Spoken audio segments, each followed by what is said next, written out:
So when you're dealing with gases that are over water, so I mean, if you think about evaporation, you know, something out over the ocean, in this point, it affects, you know, hurricanes. Meteorology utilizes this principle a lot. You may use it in the lab depending on what you're doing over time. We'll talk more about the concept of vapor pressure in the second semester of this course, but let's go ahead and talk about what vapor pressure is. Vapor pressure is the partial pressure of water that is in a mixture. So you go, well, why is water any different? The difference is the pressure of the water varies with temperature. So in this reaction here, which you'll do something similar to this in the lab, we'll do it with magnesium for a different type of calculation, but we will do a reaction like this. We're going to get zinc, we're going to put it in hydrochloric acid. Now you see here, this is aqueous. That means it's over water. Aqueous means there's water there.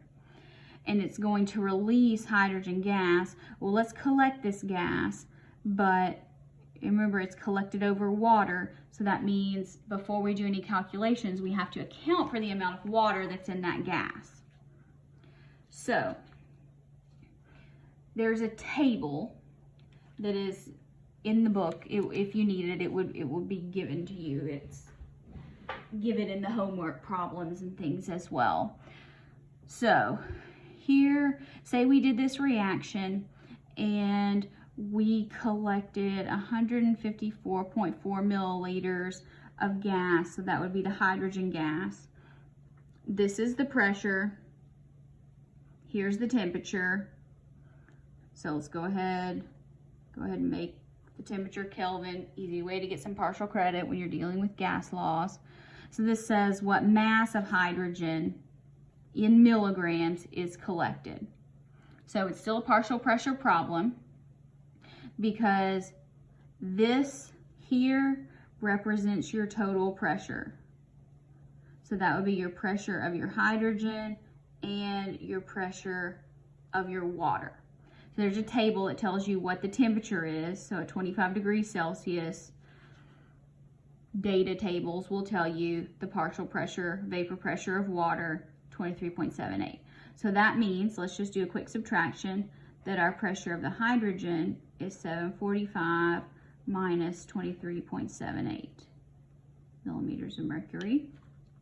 So what does that come out to be? 745 minus 23.78.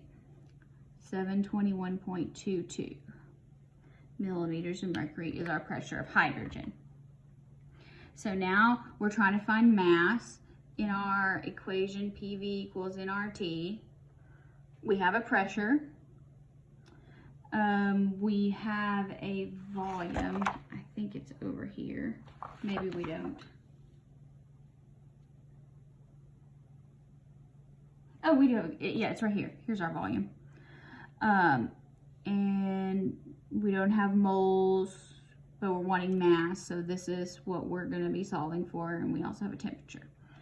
Okay, so remember now N is going to equal PV over RT. Now we're going to have to do some work here. This calculation will get fairly long, but follow the steps and do your unit conversions as you go along. So at least this, when you do it algebraically, tells you what to put in the numerator and the denominator, so you don't work everything out and then realize it's upside down. That's very frustrating. So the pressure here, 721.22 millimeters of mercury. We know we're not allowed to stay there, so let's convert it to atmospheres.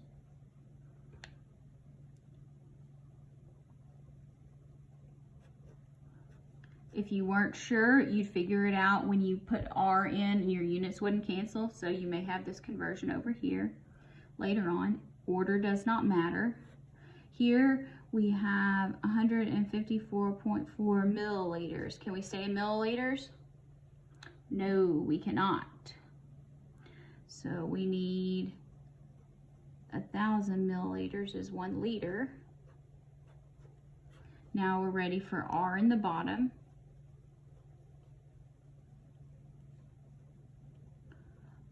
R is a very good way to check that all your units are canceled. Okay, so we have canceled out all of that. We want moles right now. Kelvins, that is 298 kelvins. And then this is hydrogen gas. So hydrogen gas would be 1.008 times 2. So we'll just go with 2.02. So we know that 1 mole of hydrogen gas is 2.02 grams of hydrogen gas. Are we done? Not yet. The question is asking us for how many milligrams. So we know that 1 gram is 1,000 milligrams. Okay, now we're ready to calculate. So again, when you work gas loss by the units, your train tracks get a little bit long, but you can really keep track of things. 154.4 times 2.02. Now notice there's a 1,000 in the top and the bottom. You can account for it, or you can say these are just going to cross each other out. The thousands, not the milligrams. So in this case, I'll just put it in there. 760 divided by 1,000 divided by R divided by 298. So 12.1 milligrams hydrogen gas.